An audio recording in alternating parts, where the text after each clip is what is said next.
Mr. Speaker, thank you very much. Mr. Speaker, let me take this opportunity to sincerely sympathize with the families of the people who lost their lives in these tragic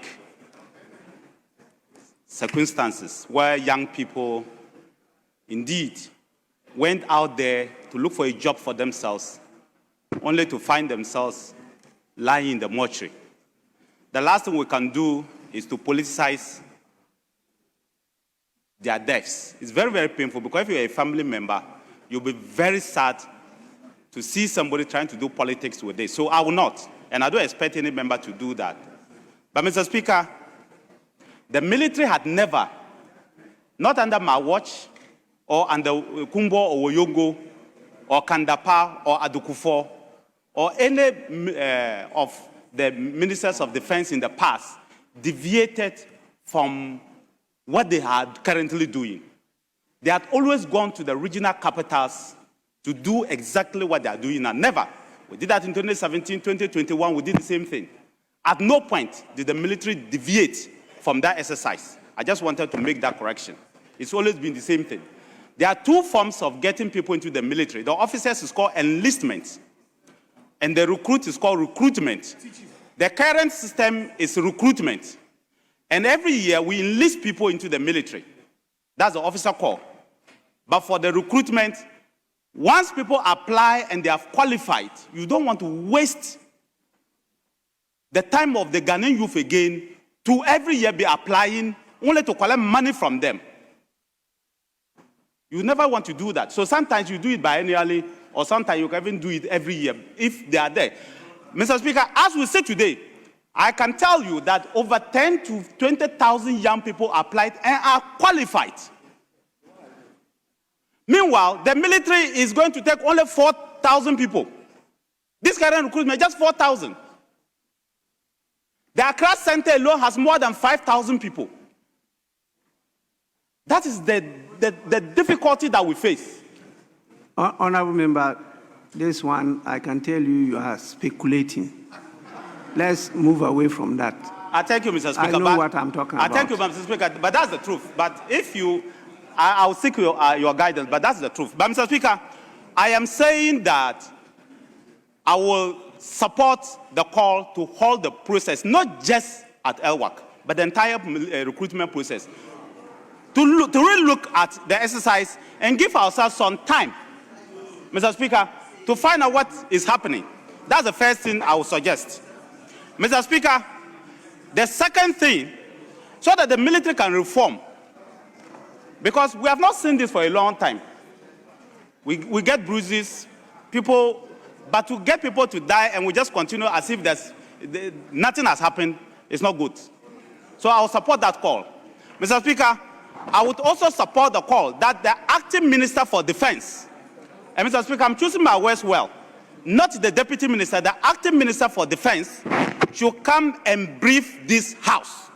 Not just on only this isolated issue. This is a very serious matter, but not just on this. When the incident in Obuasi happened and we lost 7 to 8 lives, the minister never came here to brief the House. 2, even when the most unfortunate incident happened and the minister lost his life, Mr. Speaker, I don't remember that they came to brief you and this House on the incident. But now that the report is out, I think that they should combine all this and come and brief the House properly on these 3 things.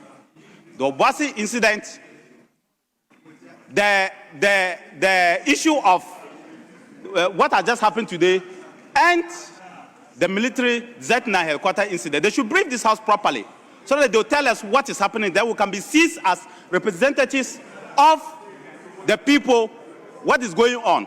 Mr. Speaker, I say this with a heavy heart because I just left that ministry after spending 8 years. God being gracious to me, things like this didn't happen under my watch. It's the will of God. It's not by me, but it's by the grace. And so I will urge the minister to come.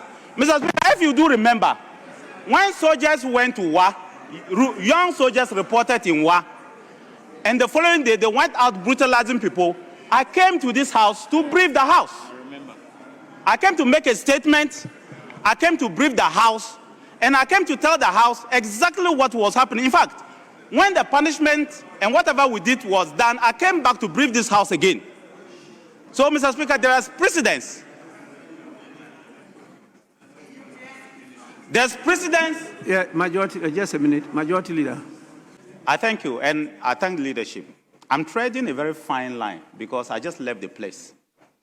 And you know that the military is a very disciplined institution. And I would have wished and prayed that this didn't happen to the military. But unfortunately, we are where we are now. And so I'm treading cautiously. And as you also know, most of my predecessors have not had the opportunity to sit in Parliament after leaving that office. So they virtually kept quiet. So I have to always juggle between and mind how I carry myself because of the position that I held. So, Mr. Speaker, I say, and I still repeat, that I support the position that we should hold the whole process and review it. 2, I also think that